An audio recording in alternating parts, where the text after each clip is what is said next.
friends, welcome back to my channel. My name is Ashley Ariana, joined by the wonderful Steph Sanchez. Hi, Steph. Happy Monday. How are you doing?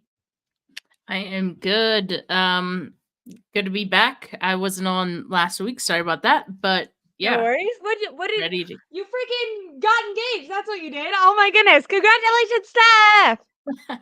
Thank you. Thank you. Yeah. It was How did exciting. you? Can I ask how you propose? Have you already talked about it? How you proposed? No, I didn't really go into like too much detail on any of my shows, so I could do that. Yeah, it was at a restaurant out here that, we'd been wanting to try. And I booked like a private room so we wouldn't have like an audience or anything. So um yeah, they took us to our table. As soon as we got there, I popped the question, and then What did shortly you? Did you after. like hide it in something? Did she know it was coming? Like how was it? She didn't know. She didn't know at all. The way I hid it was a warm day, so I couldn't wear a jacket. The way that I hid it was like, luckily, like I have my Invisalign, right? And so I've been carrying around like a little bag to, put my Invisalign in when I eat, so it's not out of the Yeah. ordinary for me to bring that around.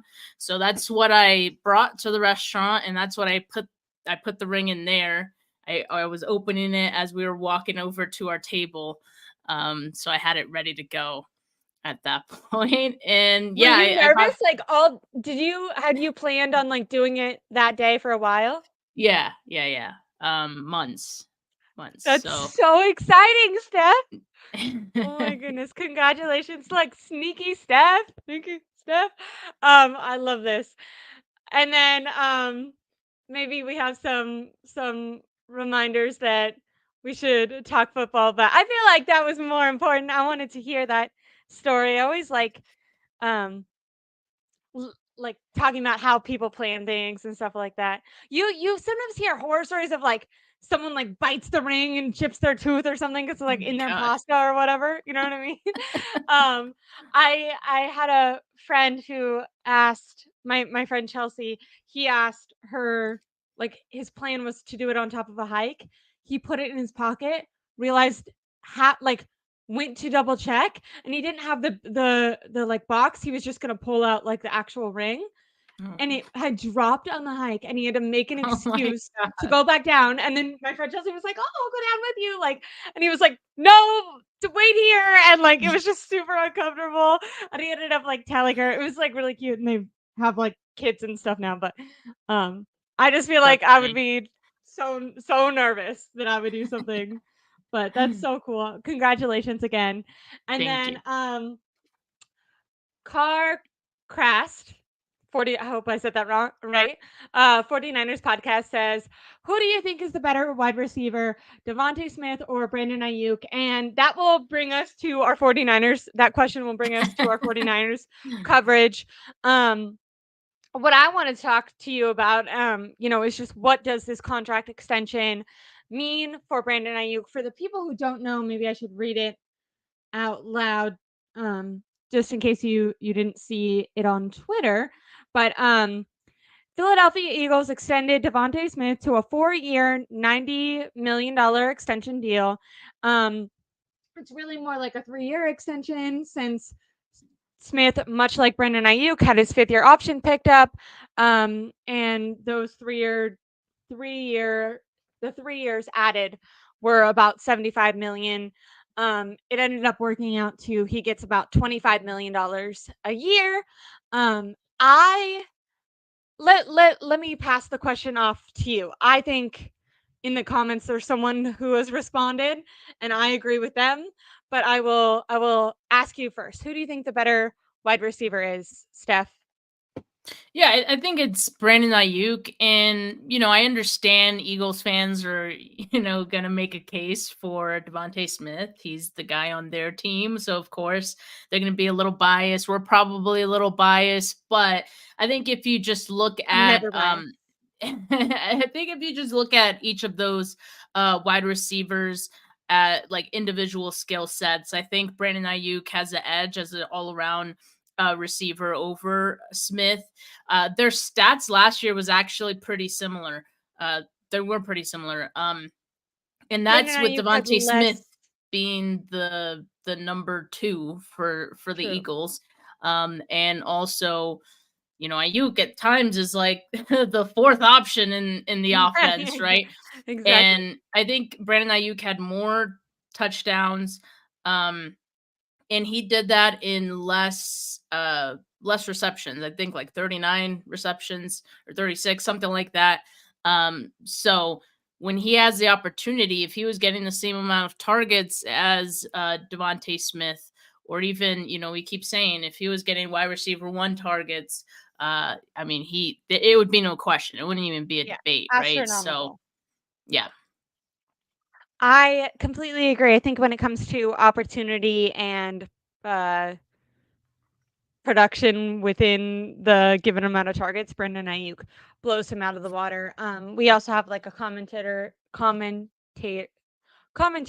that says BA also brings more to the table. So blocking, I would agree with that. I do think that um, Brandon Aiyuk is the more maybe balanced receiver, and I'm not trying to downplay DeVonta Smith because I do think he's really good, and I think he gives him getting that $25 million extension gives the 49ers a, starting point for what Brandon Aiyuk is going to be worth. Now, something I would like to ask you, and we've talked about this before, the 49ers like to get their deals done in August, even in September when it came to Nick Bosa.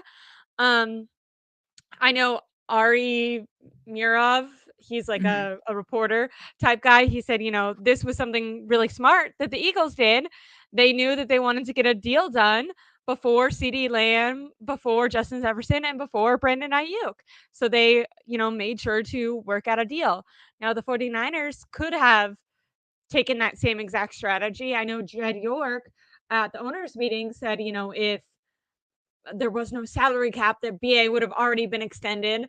But I kind of called BS on that because extending BA is going to lower his cap number for this year.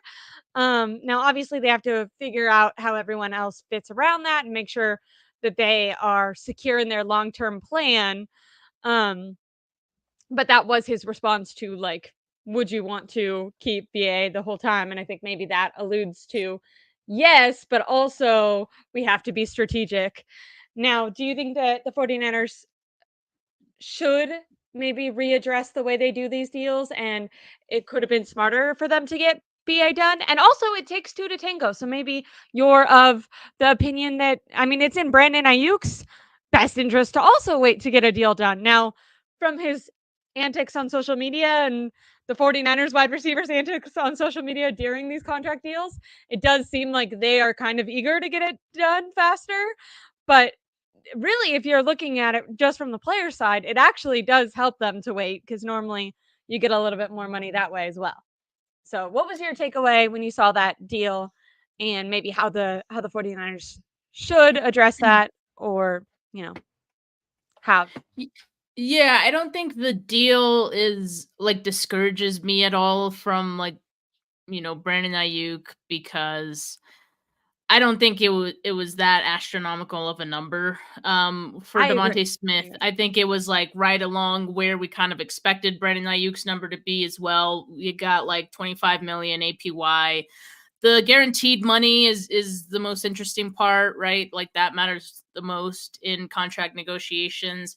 That I would have to compare to like other um big wide receiver deals in, the past year or so to Mhm. really know if that's a lot, but I feel like it's in line with kind of the expectation of, deals that are going to be happening. So I think it's right on par. I think that's going to be the vicinity that we see Brandon Ayuk's deal get done in, especially because when you look at 2023 and how similar their stats were, I think for the 49ers, it'll be a good ceiling, or like, they'll want to keep it in that ballpark. I don't think they'll want to go too much higher than that. For Brandon Ayuk's camp, of course, he'll look at those numbers and they're going to be like, hey, DeVonta Smith got X, Y amount. this is why we deserve more, right? So from their I perspective, agree. it's going to be a little Yeah, bit yeah. different, but I think like it'll be in that ballpark. I think, which I'm comfortable with. I think at the end of the day, the 49ers would be comfortable with. Um, they're of I course going think to if the try to 49ers get BA to sign a contract like that, they would do it immediately. I'm assuming that exactly. I think Brandon they're going Aiyuk to is gonna want, like, try. 2 million more They're than gonna that. act like they want it to be lower, like they're gonna play hardball, Yeah, yeah, yeah. but at the end of the day, I think they both sides would be pretty happy with a number close to that. Honestly, as a fan who, like, I'm pro player getting what they deserve, but also I try to take my, I guess, human emotion out of it where I'm like, oh, I want to, care about the player. And if I'm only trying to look at it from what is best for the team moving forward, I would be really happy with the $25 million deal because I'm assuming, like, I was kind of thinking 25 would be Brandon Ayuk's starting point and wanting to go up to, like, I kind of thought he would be like, okay, 30, and then I'll settle at like 27. And I thought the 49ers would start at like 22 and be like, all right, 25. And then they're at this like weird standoff between like 27 and 25. And so what DeVonta Smith got, one, I agree, is in line with about what we were assuming receivers were going to get of his caliber, even maybe a little bit lower, just based on, I assume that contracts go up every year, So I don't know. Yeah. I wasn't discouraged by how much he got, and it, if anything, it kind of made me more certain that the 49ers and Brandon Aiyuk are going to work it out. Like I've definitely been considering that like fifth year option being more of something that I could see happening. But if Ayuk is willing to go for a number closer to what DeVonta Smith got, then I definitely um think that they'll have something worked out. Hopefully sooner than later. I would love it if the 49ers use this opportunity to not wait for CDA Lamb to get his contract, because I do assume that the Cowboys will Yeah. be the Cowboys and overpay. Um, and then really quickly, everyone shout out to 49er Faithful. That's Mariah.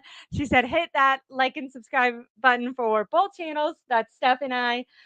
Please do that. Thank you guys so much. And also make sure to go like and subscribe to 49er Faithful Pod. Mariah, she's been such a sweetheart. And yeah. And then it's all about guaranteed money, more than the total. The interesting thing Mhm. about that is if I was getting paid, I would agree. But some of these, especially wide receivers, football players in general, but especially wide receivers, are known to have a little bit of ego.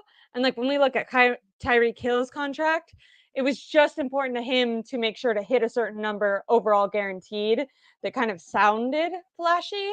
So I do wonder if there'll be kind of like show money in Brandon Ayuk's contract, or if he'll be someone who cares more about the just the fully guaranteed. I think both. I think there's always some, show money, some, hey, look at this shiny object, kind of thing. I think the Makes 49ers are, the agents look good, right?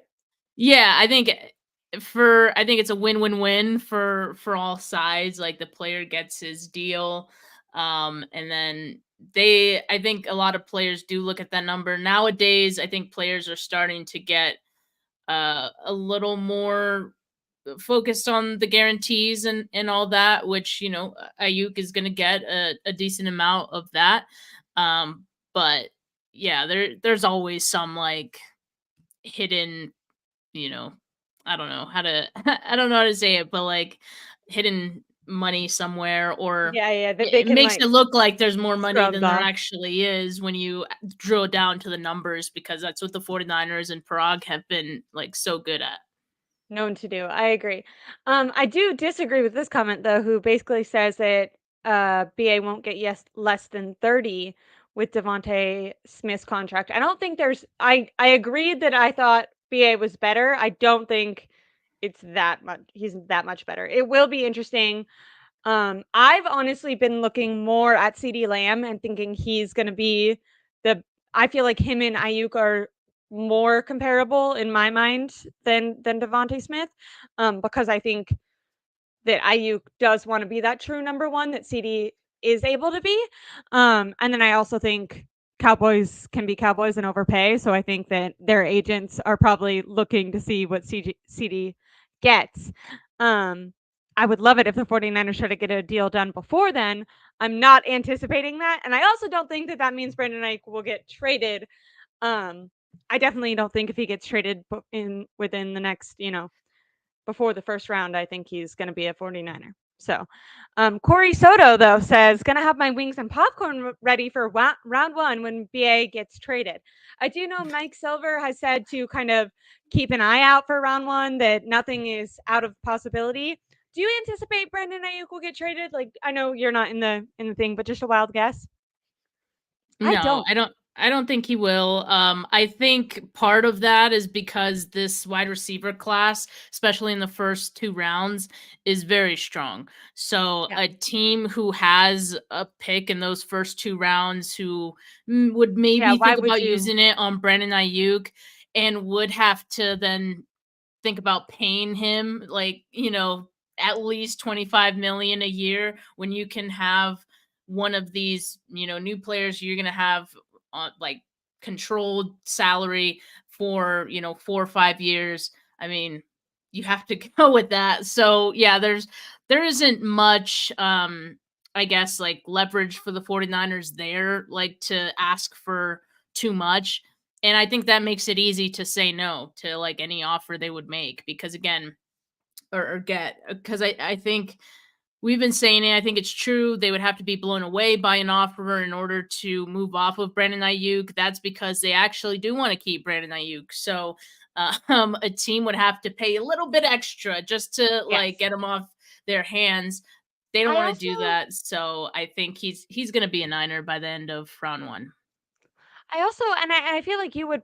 I'd love to hear if you agree with me, but I feel like BA almost, maybe unless you're talking about Buffalo or something, but for the 49ers, I think he might even mean more to the 49ers than one of those teams that could draft a wide receiver, because the 49ers, yes, they're looking to the future. They're looking to extend Brock Purdy and maybe have the newer emergence of a younger core that can then grow with Brock Purdy over the years to avoid having just this complete fall off.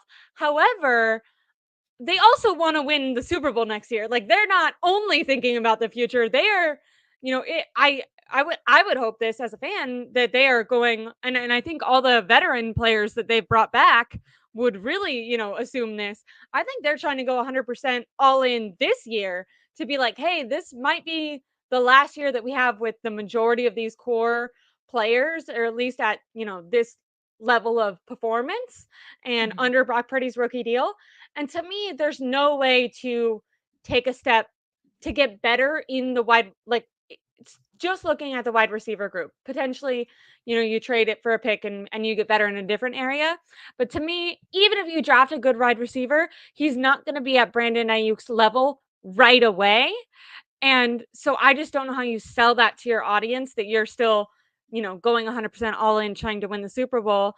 Now, you do a show with Rob. I love those shows, and I did have his voice just now come in my head. Well, they didn't win a Super Bowl with him last year, type thing.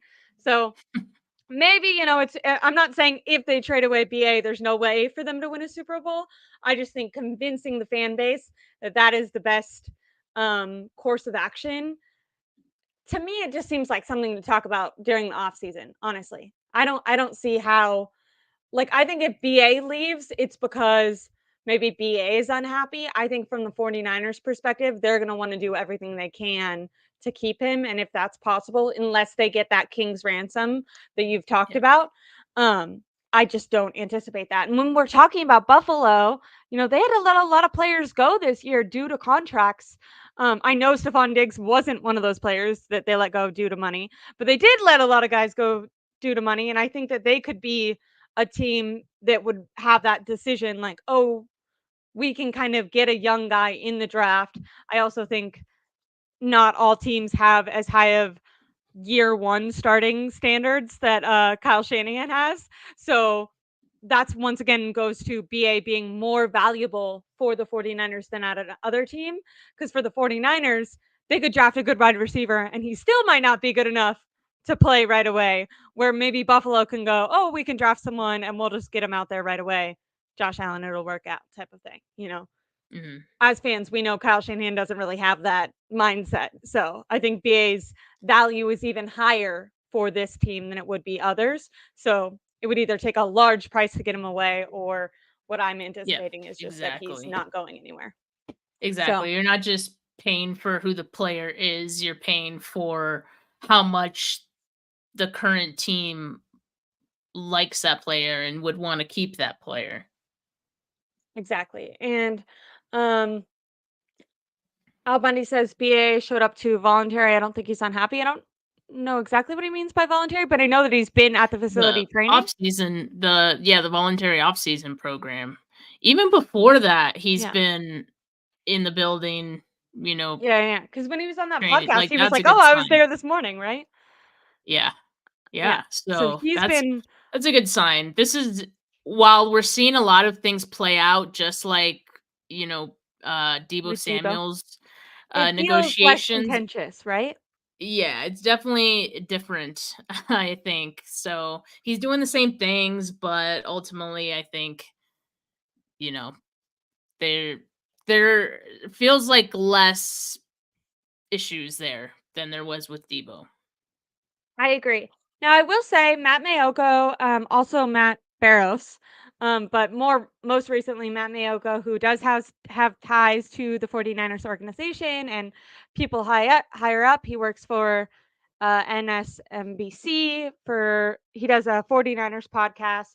And about a day ago, he put out that, for fans to not be surprised if the 49ers draft a wide receiver with their 31st pick. I think I have two questions. One, if they draft a wide receiver with that first pick, do you think that means like guaranteed that also BA is gone? Or do you think they could do that and more have that pick be someone who could, potentially start this year, but more looking down the looking down to them moving off of a guy like Debo Samuel to Juwan Jennings leaving at the end of next year, and just them getting another guy to be alongside of BA for Brock Purdy and maybe the long run. Do you think that they could draft wide receiver with that first pick? Would you be disappointed by that? How did you feel when you heard that clip, if you heard it? I definitely would not be disappointed because I think this wide receiver draft class, like I said, it's top heavy. It's really talented.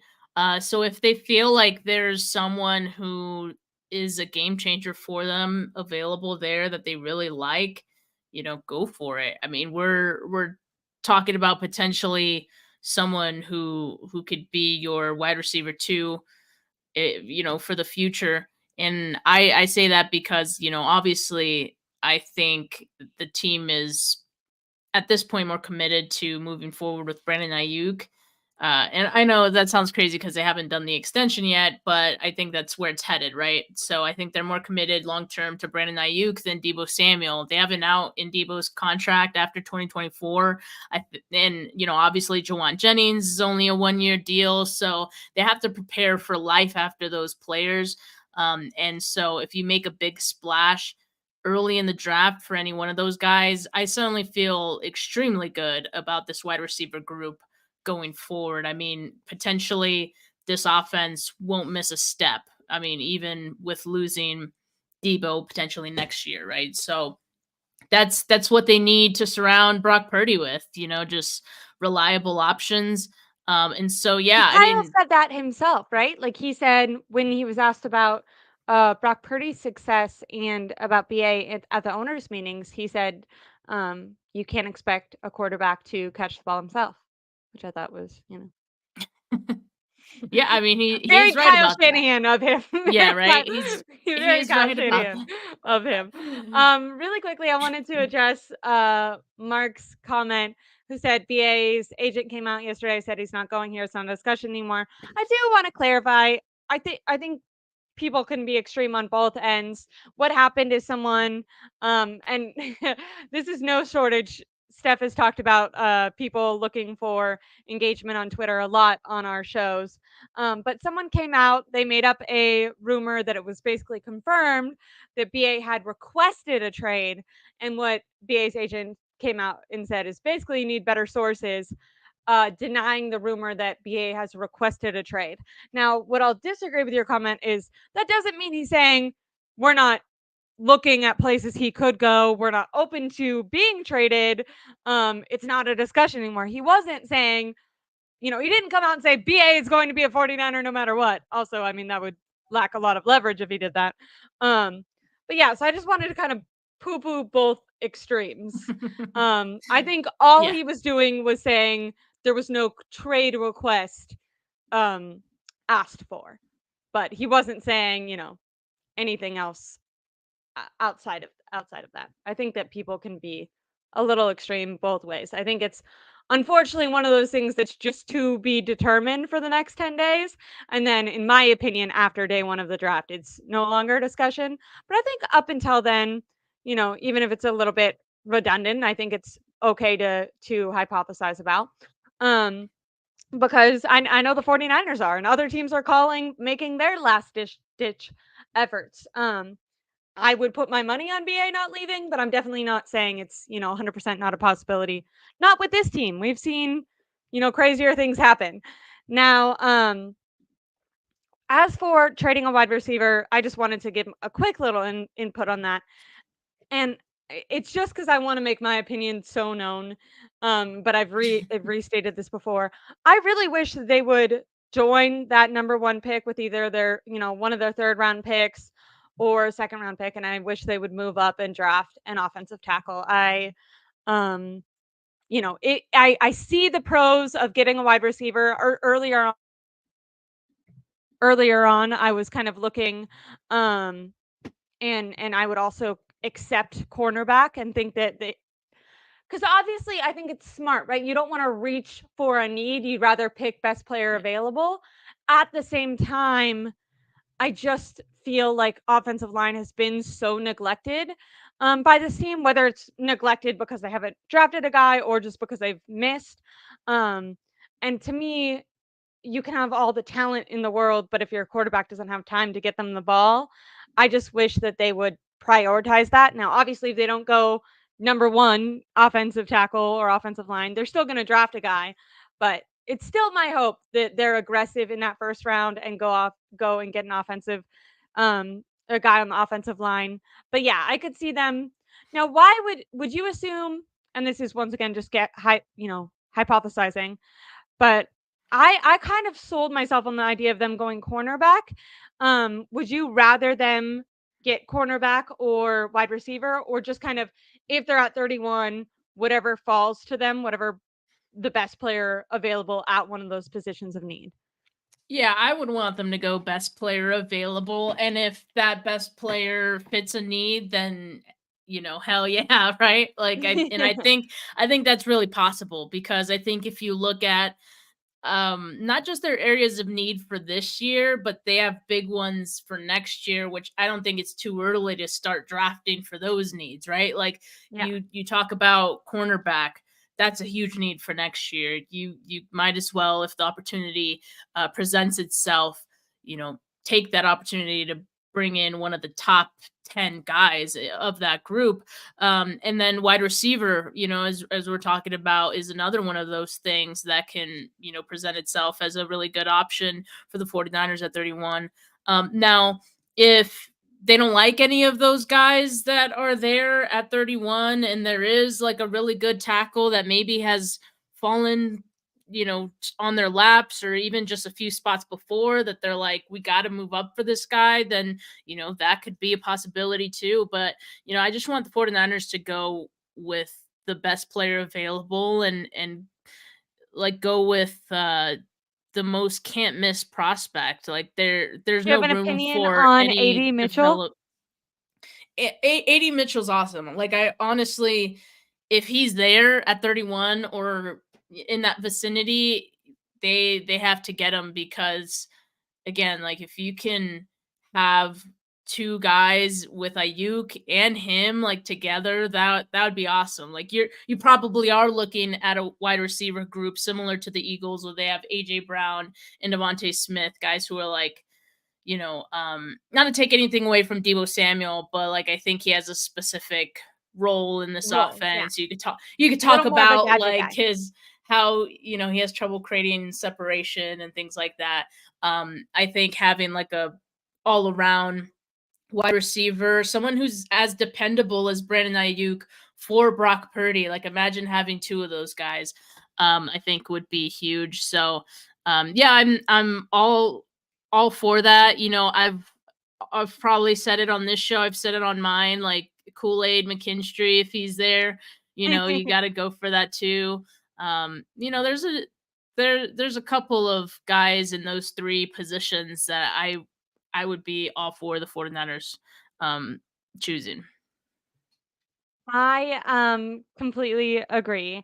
And like I said, I appreciated Joe B's comment that said we saw when the 49ers have a dominant D line, which I would say, do you think their D line, and obviously we haven't had the draft yet, is as good as it was on Super Bowl Sunday so far?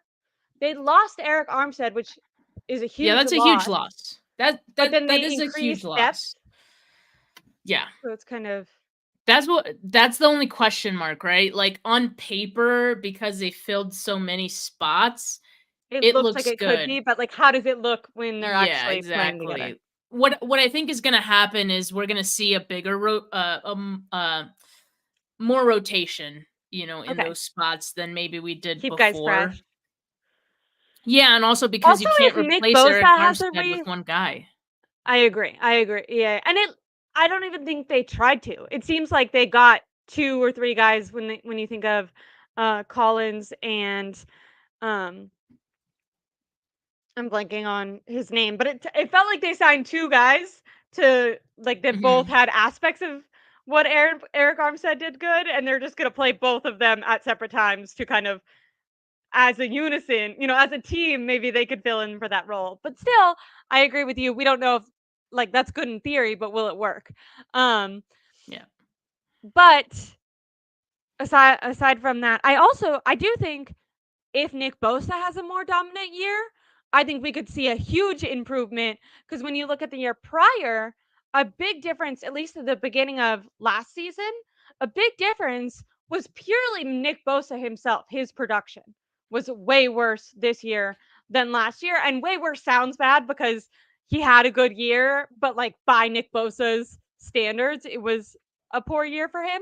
So honestly, I think just with him, if he gets back to his level of insanity, I could also see that line looking way better. I think there's been a few years, especially when I'm thinking about the season before last season, where we talked about how dominant our defensive line was. And I'm not taking anything away from the depth guys because they were good, but I think Nick Bosa getting like 18 sacks also, you know what I mean? Like I think that makes everyone else look a lot better. So when he's not doing that and looks a tiny bit more human, then people are like, "Oh, well, the O line has a drastic fall off," and it's like, well, actually, if we just improve this one piece, the whole thing's gonna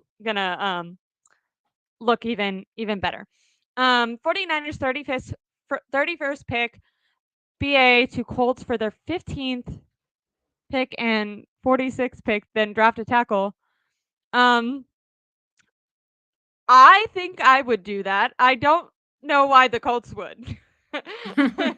um, the Colts are not in a position. This is why I was saying that the 49 like BA is more valuable to a team like the 49ers. The only other team that I can really put in this category is like the Bills because the Colts aren't trying to win a Super Bowl. I mean, every team is trying to win a Super Bowl next year, but the Colts are in a stage where they're rebuilding. It's going to be their first full year with Anthony. What's his quarterback? Yeah, Anthony Richardson. Anthony Richardson. Sorry, I was like blanking because I kept thinking about Gardner Minshew. But it's going to be his first year, as long as he, knock on wood, stays healthy starting. They are in a position where they could use that 15th pick if they really wanted a wide receiver and draft a wide receiver. And it would be okay if it took him, a year to kind of get up to a BA level of guy. And even if he could get better, the 49ers, what they're doing is not only looking in the future, like, oh, maybe a guy who you pick at 15, potentially he could be even better than BA in 2 years. But the 49ers aren't just looking for 2 years. They're looking for who's going to be the best next year, because next year is in their head, that's the year that it's do or die. I need to win a Super Bowl. And the only other team that I can really think that's in that position that might be able to do business with the 49ers would be the Bills, because Mhm. obviously, one, the Chiefs don't have enough assets, a draft pick high enough to trade up. And two, I don't understand why the hell the 49ers would try to do business with the Chiefs. I don't care if they had the number 2 pick, don't make them better. That's, I think a lot of times teams try to, you know what I mean? Like the Rams are trying to beat the 49ers. The 49ers, like within division, you try to build your team. The 49ers are, instead of trying to defeat their own division, they're trying to defeat the Chiefs. They're looking that much ahead. Um, but yeah, and then Debbie Ryan, I've seen her on Twitter and stuff. I know she's a huge 49er fan. Says, hit that like if you haven't already, subscribe and share the pod with your friends and family too. What a sweetheart. Let's go, Um, Debbie. Love that. And then I think we'll end on this one because we're gonna have a short show today because I have to go to the doctors. Everyone wish me luck. I kind of hate going to the doctors. Because it's about my stomach. I have like the worst stomach problem. And I'm taking medicine and I want to get off the medicine, but also when I don't take the medicine, I can't eat food and then I feel like I'm gonna die. Um, but the medicine scares me and I worry that I'm going to get cancer and die, and I don't want to do that. And then every time I go to the doctor, they're just like, "Oh, well, there's nothing you can do." And it's just super discouraging, but I'm going. Brother Bob is in the chat. Hi, Brother Bob. I saw him yesterday co-host a show and did a really good job. But anyway, so for my final question, I wanted to ask you, do you think that there is a way that Brock Purdy can improve going into next year? And what I mean by that isn't just like statistically, because statistically he had a wonderful year, right? But when he was in that MVP conversation, a lot of people, and I'm not even saying right or wrong, I think some of this was definitely very reasonable, said, a lot of this is Christian McCaffrey. Christian McCaffrey is the actual MVP. When you look at Kyle Shanahan's offense, any quarterback can step in and do what he did. And maybe that's not true. Maybe not any quarterback, but potentially Brock Purdy didn't have to be this outstanding quarterback to achieve the level of success he did, that maybe numbers and paper wise show that he was incredible. Is there a way that Brock Purdy can improve in a way that not only 49ers fans, but other teams can, just by just watching him, not just statistically, but say that is, an incredible quarterback that does deserve to be in the MVP conversation. It doesn't surprise me that he's leading the league statistically, stuff like that. Because I think when you talk about improvement, it's just a little bit difficult because he, was breaking records and stuff. But records Mhm. and numbers aren't always everything. Sometimes I know a lot of people watch CJ Stroud, and when you look at CJ Stroud, you kind of go, he has something Brock Purdy doesn't. And maybe the numbers don't show it, but that guy looks like the better quarterback. Is there a way, and I'm not necessarily saying like, is there a way for Brock Purdy to be CJ Stroud, but is there a way for him to improve in a way that is visible to the eye and to fans when we're watching? Yeah, I mean, I'm sure there's little things that I'm not very like privy to, but from an outsider perspective, right? And how I think like it would help other fans, not just 49er fans, but fans of football, casuals, maybe even, look at Brock and know that he is the real deal, to know that he is what we say he is and what we think he is, on just a short watch.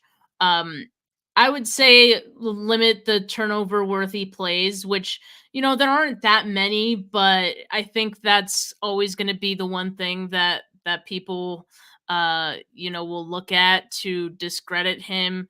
But like, again, it feels nitpicky to even say that, because I think or just like say anything about like critique Brock in any way, because I feel like he's done a great job and like most everything. But yeah, I guess if I had to nitpick, that would probably be the one area. And Obviously the game against the Ravens stands out Yeah. a great deal, not just to 49er fans, but So just maybe how people he who, performs against man coverage? yeah, I mean, that what the Ravens did was I know a certain type of coverage that he had struggled. Man is part of it. If there's more guys in coverage, I talked about this with Rich during the playoffs, and I probably forgot half of the stuff he said, but I believe it was like if there's more guys in coverage, um that kind of trips him up a little bit more. I think like Cleveland did something similar. And so Disguises also. he did struggle with those coverages. But those are really good defenses too. So it's like, Yeah. Be you better take it for what against it the best is. defenses in the NFL, Brock. I agree. I think it is nitpicky, but just for the sake of the conversation, because I did think it was maybe interesting Yeah. analyzing it in that way. I know Brock Purdy in his exit interviews said that he wanted to work on his physicality in the offseason. And so I think maybe if they utilize, and I'm not saying, 3 runs, 5 plays, whatever, Trey Lance level type stuff. But if they could utilize his mobility and his legs a little bit more, they did that a couple times in the playoffs. I don't know if it was like schemed up or if it was just Brock taking advantage of an opportunity because it felt a little more do or die in those games. But if they could throw a couple, runs in there, one or two a game. I'm not saying anything extreme. I think that showing some physicality and having him show off those legs could be nice. And then also, making sure if they do extend Ayuk to utilize Ayuk and all of Ayuk's abilities, which means getting the ball to him down the field. And I don't think that Brock Purdy was unable to do that last year, but I do know when he did, just being, like a social media Twitter person, I'd be on Twitter and people would be like, "Oh, like I'm surprised he made that." Or they'd be like, "Oh, then there'd be the other people who like Brock Purdy and they'd be like, "See, he can throw deep." So, I think it Yeah. was, even though he did it, it was a little bit rare. But still he did it more last year than he did his first year.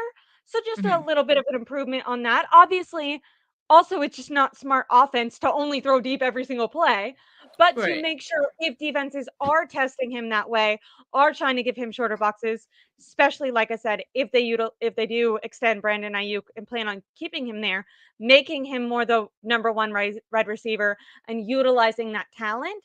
I think just showing off that connection consistently over games, along with if he's able to keep up a similar production than he did last year statistically, I think there is something right. Like, wasn't this a thing with Tom Brady too? Like in the beginning, a lot of people were like, "Oh, it's not him," but if you keep up the same level for so long, then people start to give you your flowers. So I think you can get better with Mhm. time just based on and I remember talking about this last year, like Kirk Cousins is a good quarterback because he's been able to stay at this level for so long. You know what I mean? Like there is Right. something special about a QB's ability to not get figured out. And I think that, that is something that fans could rightfully be scared of. Like now the defensive have a whole, year of film on him. Is there anything that they could do to really slow him down more? And vice versa, when you're looking at can Brock be better, he has now a full year of film he can look at of himself. What areas is he going to say, hey, I can improve in this area? Something that I do hope that he doesn't get rid of is he does have a tiny bit of like gunslinger to him every once in a while. And it both worked out and ended in a touchdown and then also ended up in a terrible interception. So we saw it's not that it always works out, but I do think that you need to have an empowered QB to be able to win a Super Bowl. And I do think Brock Purdy's best performance was not in the Super Bowl last year. So I hope to see him continue on with confidence in the regular season and then hopefully having, just growing off of more experience, hopefully he can carry that into the playoffs if the 49ers get there and into the Super Bowl if the 49ers get there again. And I think just by carrying that confidence and making those minor changes, using your legs a tiny bit more, not that much more, a tiny bit more, throwing, making sure that Brandon Ayuk is the first option more often than not. I think those little tweaks could show a lot to the eye when you're just watching the game. But Yeah. obviously the system isn't terrible. They've gotten this far with multiple QBs for a reason. So I'm not saying, Kyle Shanahan, rewrite your whole system, or anything like that. But those were just when I was trying to rack my brain and thinking, like statistically he can't get much better, but is there something he can do on the field? Those were three things that I thought, potentially could show a difference. But yeah. Yeah. Everyone, For please sure. make sure to like and subscribe to Steph's channel, 49er K. I'm I forget what I honestly had the thought that I was running late because I can never shut up. So make sure to subscribe to my channel. Ashley Ariana, and thank you so much. I know that you're going to be streaming at 4, right, Steph? Yep, top of the hour, going live with Weston to talk about Brandon Aiyuk, talk about the 49ers working out, holding a private workout for an offensive tackle, and then an update on the top 30 visits because we found out about a couple more today.